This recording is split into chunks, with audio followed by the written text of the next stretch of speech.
Good morning. This is Kim Blaylock with SDG Bible Study. That's the SOLI DEO GLORIA Bible Study coming to you on this Tuesday morning, September the 9th, 2025. I hope everyone is doing well. Hope everyone is ready for the reading of God's Word this morning as we continue in the reading of the Everyday Gospel, a daily devotional by Paul David Tripp with a reading from the biblical text and then a short devotional reading. This morning will be in the book of Daniel, chapters 1, 2, and 3. So join me as we read God's Word together. Daniel chapter 1. In the third year of the reign of Jehoiakim, king of Judah, Nebuchadnezzar, king of Babylon, came to Jerusalem and besieged it. And the Lord gave Jehoiakim, king of Judah, into his hand, along with some of the vessels of the house of God. And he brought them to the land of Shinar, to the house of his God. And he brought the vessels into the treasury of his God. Then the king said, for Ashpenaz, the chief of his officials, to bring in some of the sons of Israel, including some of the royal seed and of the nobles, youths in whom was no defect, who were good in appearance, showing insight in every branch of wisdom, being thoroughly knowledgeable and discerning knowledge, and who had ability to stand in the king's palace. And he said for him to teach them the literature and tongue of the Chaldeans. And the king appointed for them a daily ration from the king's choice food and from the wine which he drank, and appointed that they should be educated 3 years, at the end of which they were to stand before the king. Now among them from the sons of Judah were Daniel, Hananiah, Mishael, and Azariah. Then the commander of the officials set names for them, and for Daniel he set the name Belteshazzar, for Hananiah Shadrach, for Mishael Meshach, and for Azariah Abednego. But Daniel set in his heart that he would not defile himself with the king's choice food or with the wine which he drank, so he sought permission from the commander of the officials that he might not defile himself. Now God granted Daniel loving kindness and compassion before the commander of the officials. And the commander of the officials said to Daniel, I am afraid of my lord the king, who has appointed you your food and your drink. For why should he see your faces looking more haggard than the youths who are your own age? Then you would make me forfeit my head to the king. But Daniel said to the overseer, whom the commander of the officials had appointed over Daniel, Hananiah, Mishael, and Azariah, please test your servants for 10 days, and let us be given some vegetables to eat and water to drink. Then let our appearance be observed before you, and the appearance of the youths who are eating the king's choice food, and deal with your servants according to what you see. So he listened to them in this matter and tested them for 10 days. At the end of 10 days, it was seen that their appearance was better, and that they were fatter than all the youths who had been eating the king's choice food. So the overseer continued to withhold their choice food, and the wine they were to drink, kept giving them vegetables. And as for these 4 youths, God gave them knowledge and insight in every branch of literature and wisdom. Daniel even understood all kinds of visions and dreams.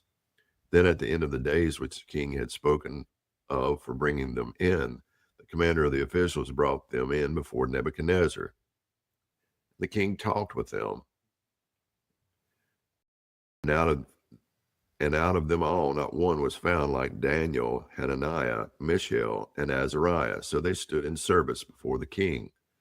And as for every matter of wisdom and understanding which the king sought from them, he found them 10 times better than all the magicians and conjurers who were in all his kingdom. And Daniel continued until the first year of Cyrus the king. Now to chapter 2. Now in the second year of the reign of Nebuchadnezzar, Nebuchadnezzar had dreams, and his spirit was troubled, and his sleep left him. Then the king said to call in the magicians, the conjurers, the sorcerers, and the Chaldeans to tell the king his dreams. So they came in and stood before the king. Then the king said to them, I had a dream, and my spirit is troubled to know the dream. Then the Chaldeans spoke to the king in Aramaic, O king, live forever. Say the dream to your servants, and we will declare the interpretation. King answered and said to the Chaldeans, "The word from me is firm. If you do not make known to me the dream and its interpretation, you will be torn limb from limb, and your houses will be made a rubbish heap. But if you declare the dream and its interpretation, you will receive from me gifts and a reward and great glory. Therefore declare to me the dream and its interpretation." They answered a second time and said, "Let the king say the dream to his servants, and we will declare the interpretation." The king answered and said, "I know for certain that you are buying time, inasmuch as you have seen that the word from me is firm, that if you do not make the dream known to me, there is only one law for you. Indeed, you have agreed together to speak lying and corrupt words before me until the time is changed. Therefore, say the dream to me, that I may know that you can declare to me its interpretation." The Chaldeans answered the king and said,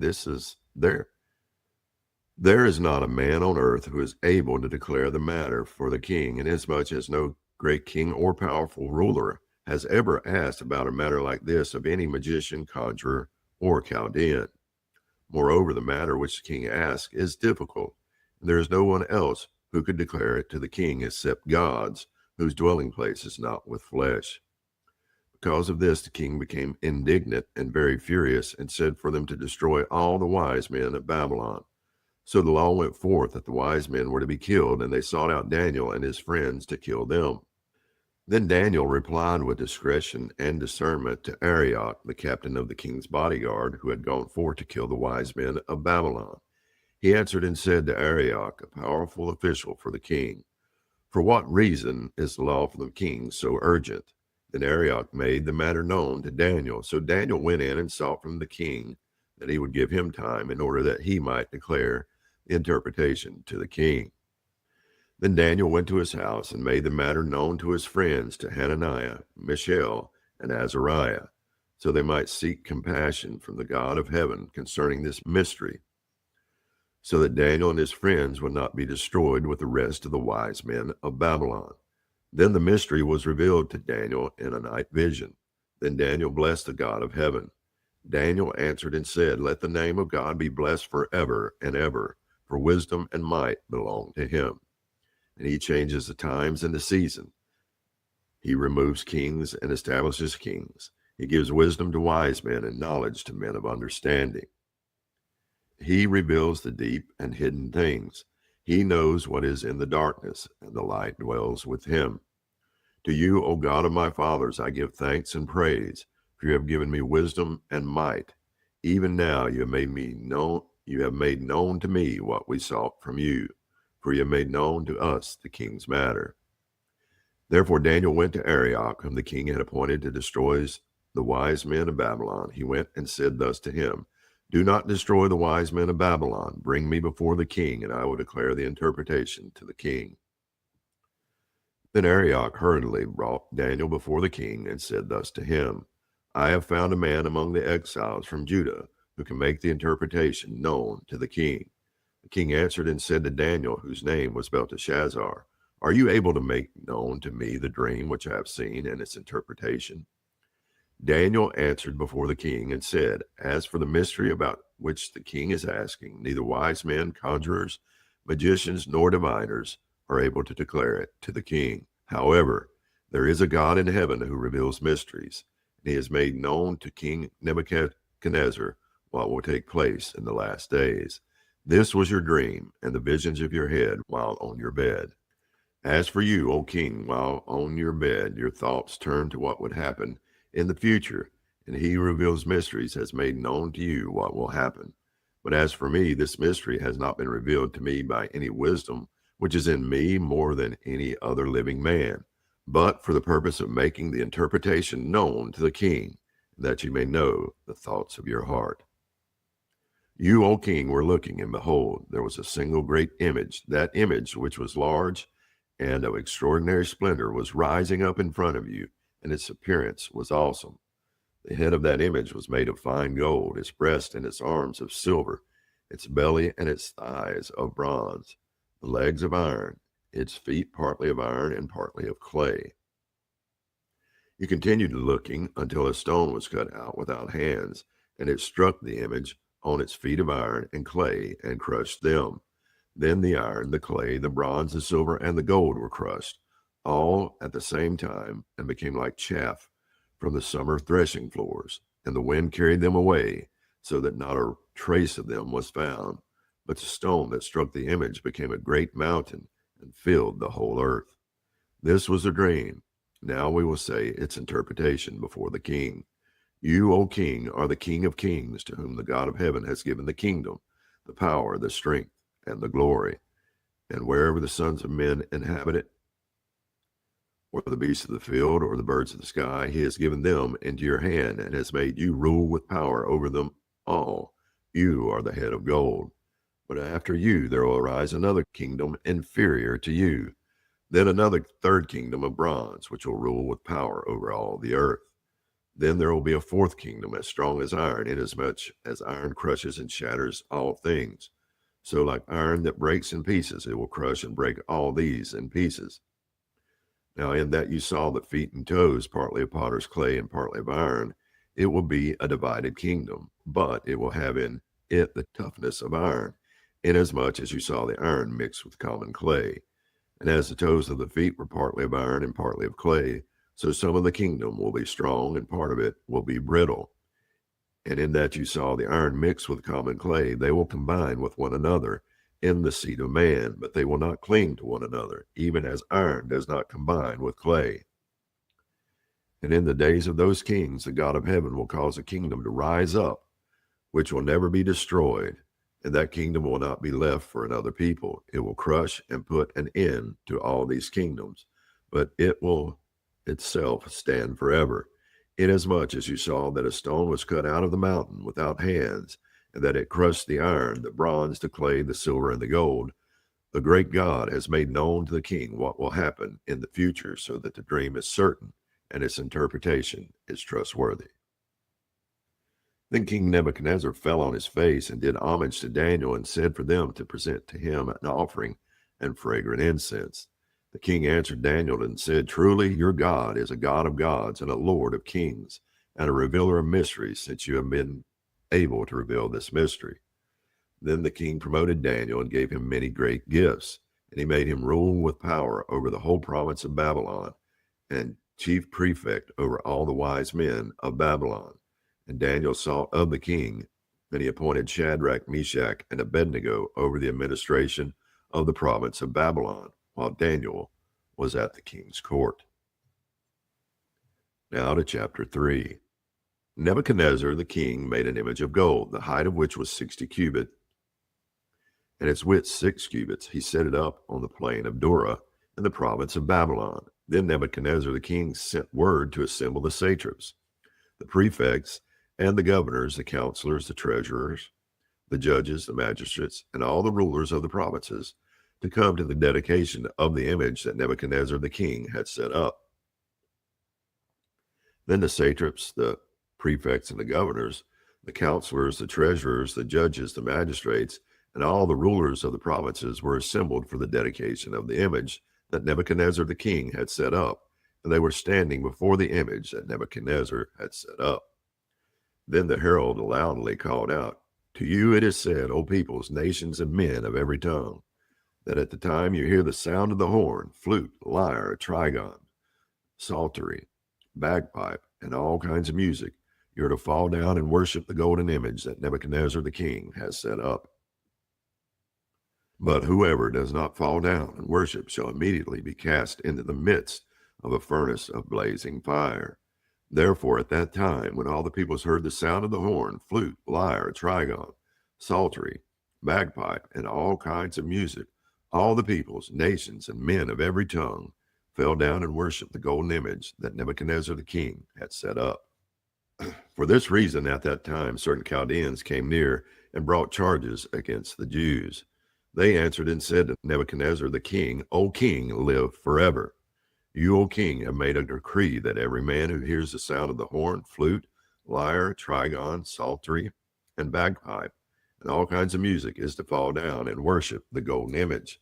But whoever does not fall down and worship shall be cast in the midst of a furnace of blazing fire.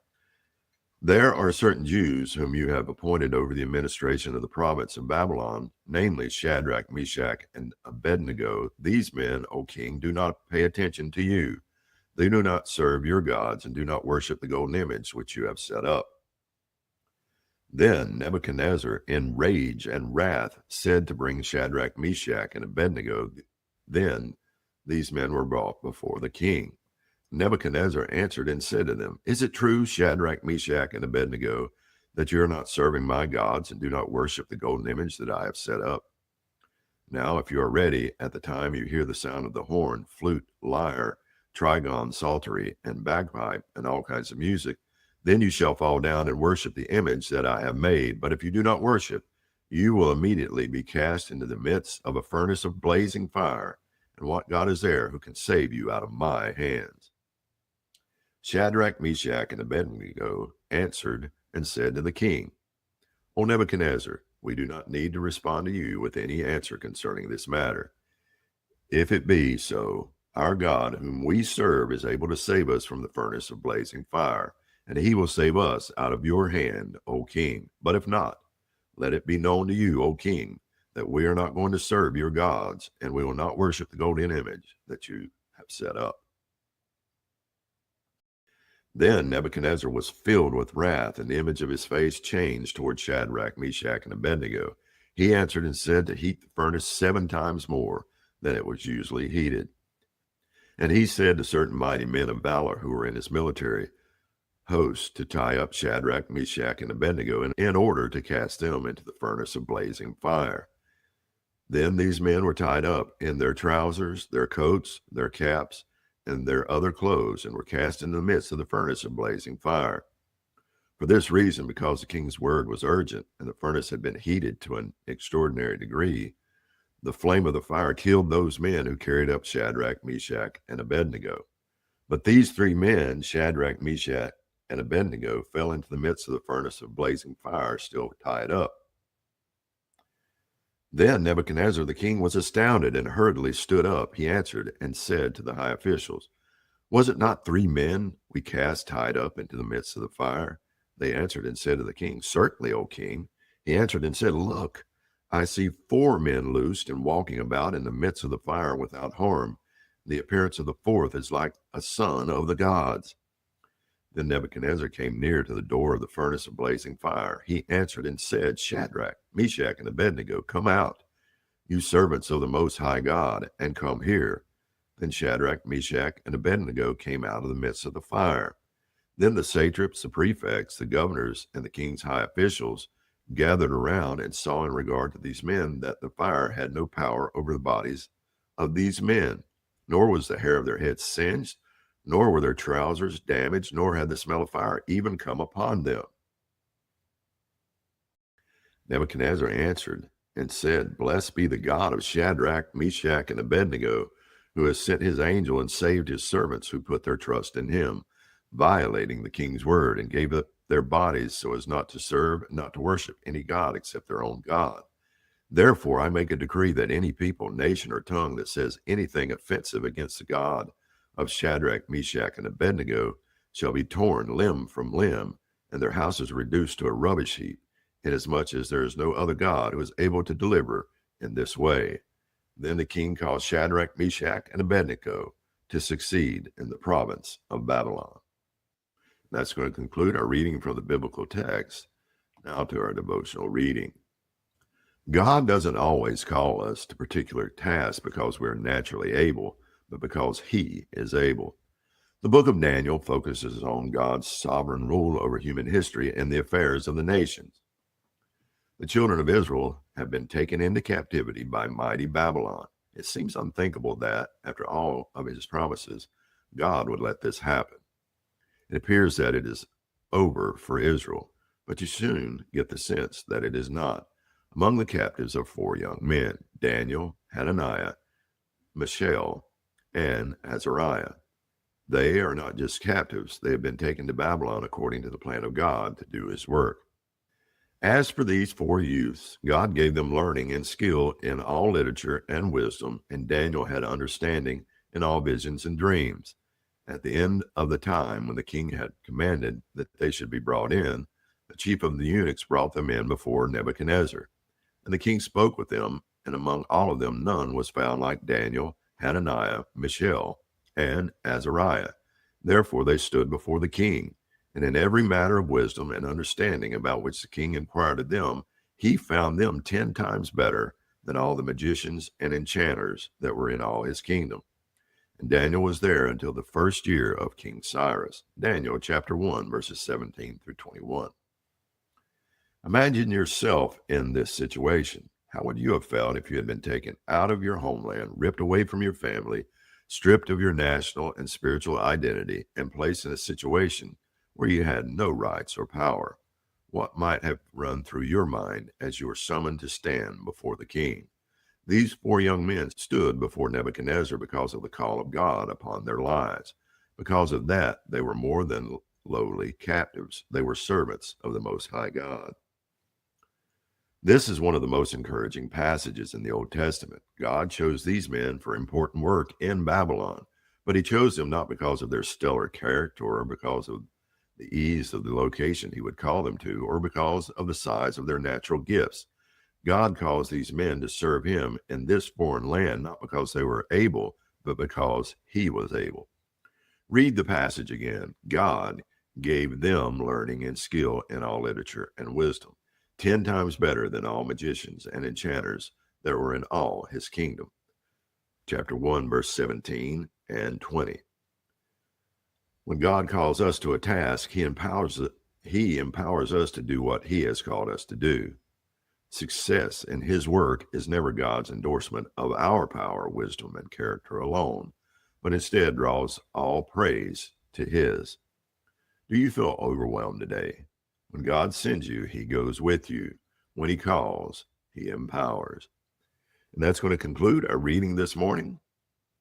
As we have started the book of Daniel, always loved the book of Daniel.